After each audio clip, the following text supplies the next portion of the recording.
Assalamualaikum warahmatullahi wabarakatuh. Perkenalkan, nama saya Rahmat Raffi dari kelas 1 TRMA dan pada video kali ini saya akan mempresentasikan tentang BPU PKI.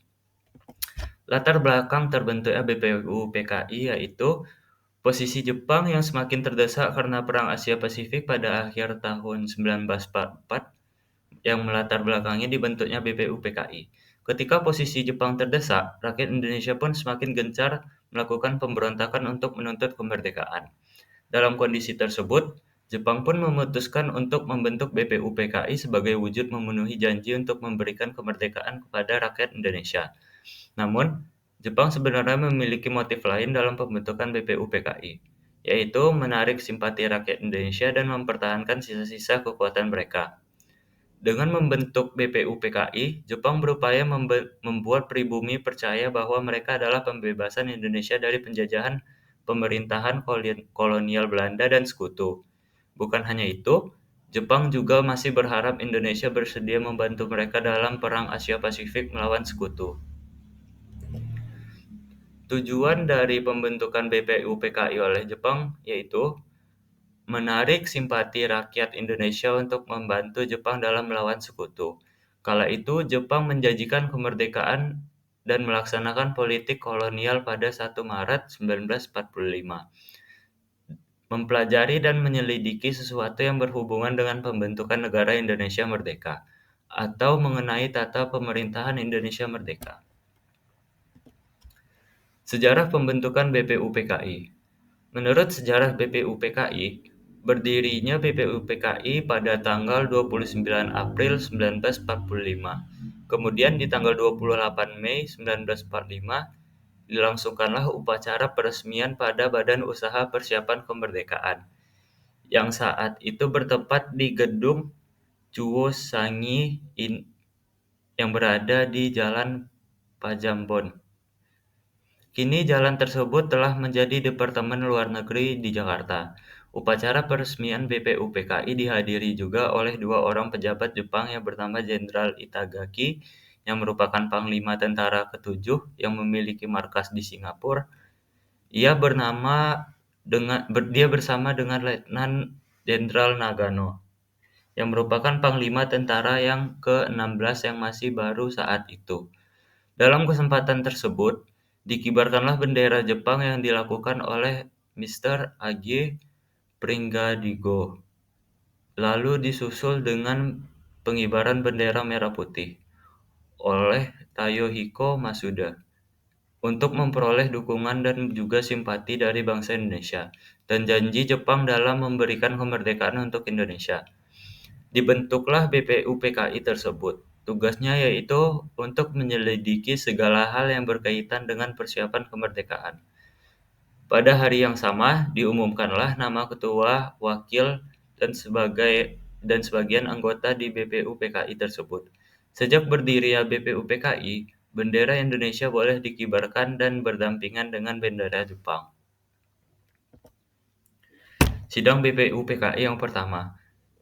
Rapat BPU PKI yang pertama diadakan di Gedung Chow Sang-in yang berada di Jalan Pejambon, nomor 6, Jakarta, yang saat ini disebut dengan Gedung Pancasila. Gedung itu adalah gedung Volksraad di zaman Belanda, atau lembaga DPR pada masa penjajahan Belanda. Sidang pertama pun dibuka pada 28 Mei 1945. Kemudian pembahasan dilakukan keesok harinya, pada tanggal 29 Mei 1945, yang memiliki tema yaitu dasar-dasar negara. Sidang tersebut membahas serta merancang calon dasar negara dari Indonesia yang baru akan merdeka saat itu. Ada 3 orang yang mengemukakan pendapatnya di sidang pertama BPU PKI tersebut mengenai dasar negara Indonesia, yaitu Muhammad Yamin, Supomo, dan Insinyur Soekarno. Proses sidang BPU PKI yang pertama. Pada sidang BPU PKI yang pertama, Muhammad Yamin memaparkan tentang kelengkapan negara yang dibutuhkan oleh Indonesia jika sudah merdeka nantinya. Pada saat sidang BPU PKI yang pertama, ini juga Muhammad Yamin memaparkan 5 asas dasar negara, yaitu peri kebangsaan, peri kemanusiaan, peri ketuhanan, peri rakyatan, dan kesejahteraan rakyat. Pada saat sidang BPUPKI yang pertama memasuki hari yang ketiga, giliran Supomo memaparkan rumusan yang serupa namun dengan nama Dasar Negara Indonesia. Mereka yaitu persatuan, kekeluargaan, mufakat, dan demokrasi, musyawarah, serta keadilan sosial.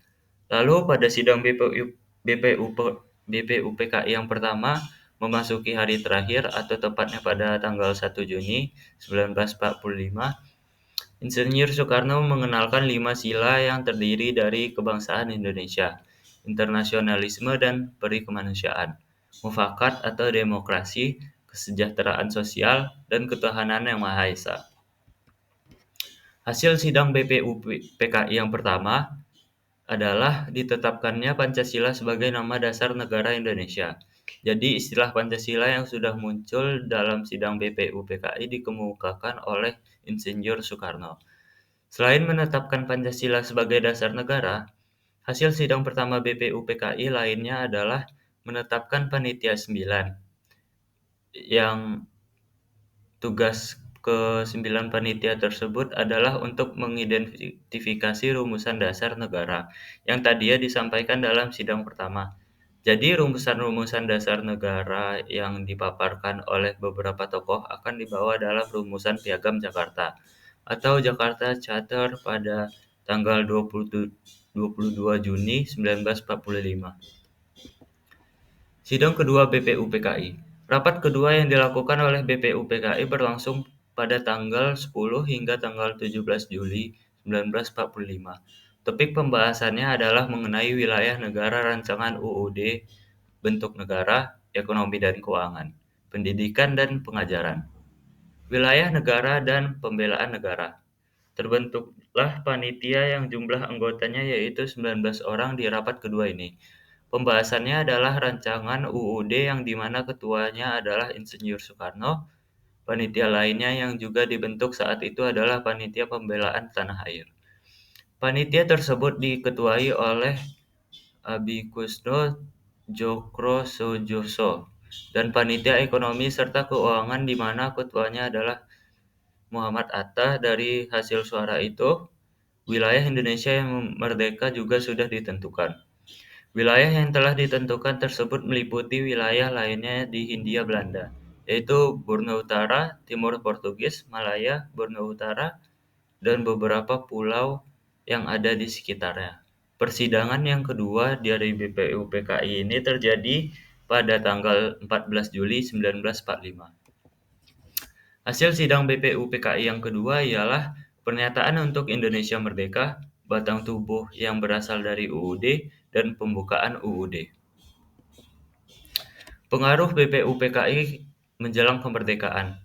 Walau sudah diumumkan sebelumnya, pembentukan BPUPKI ini peresmiannya baru di tanggal 29 April 1945. Sedangkan untuk pelantikan para anggotanya dilakukan hampir sebulan setelahnya, yaitu pada tanggal 28 Mei 1945. BPUPKI ini dibentuk untuk menyelidiki beberapa hal yang penting sekaligus dalam menyusun rencana tentang persiapan maklumat ini dalam menyusun rencana tentang persiapan kemerdekaan Indonesia. Seperti yang sudah tercantum di dalam maklumat Gonsekan. Maklumat ini memaparkan tugas BPUPKI yaitu mempelajari segala hal yang berhubungan dengan bidang politik ekonomi, tata usaha dalam pemerintahan, pembelaan negara, kehakiman, lalu lintas, dan hal-hal penting lainnya. Pengaruh Jepang dalam mengiringi BPUPKI ini terbilang kuat, termasuk dalam hal komposisi anggota yang terdiri dari ketua, ketua muda, serta 59 orang anggotanya. Rajiman ditunjuk sebagai ketua atau kaicho dalam bahasa Jepang karena ia merupakan seorang priai dari Jawa yang memiliki pengaruh kuat dan tokoh penting dalam hal penggagas Budi Utomo pada tahun 1928. Anggota BPUPKI terdiri dari 59 orang asal Indonesia, 4 orang dari golongan Cina, 1 orang dari golongan Arab, dan 1 orang merupakan peranakan Belanda. Ada pula anggota kehormatan yang terdiri dari 8 orang Jepang. Mereka mereka semua boleh mengikuti sidang tetapi tidak boleh memberikan suaranya atau hak suara dalam sidang tersebut. Baiklah, sekian presentasi dari saya. Apabila ada salah kata, mohon dimaafkan. Dan saya akhiri dengan Assalamualaikum warahmatullahi wabarakatuh.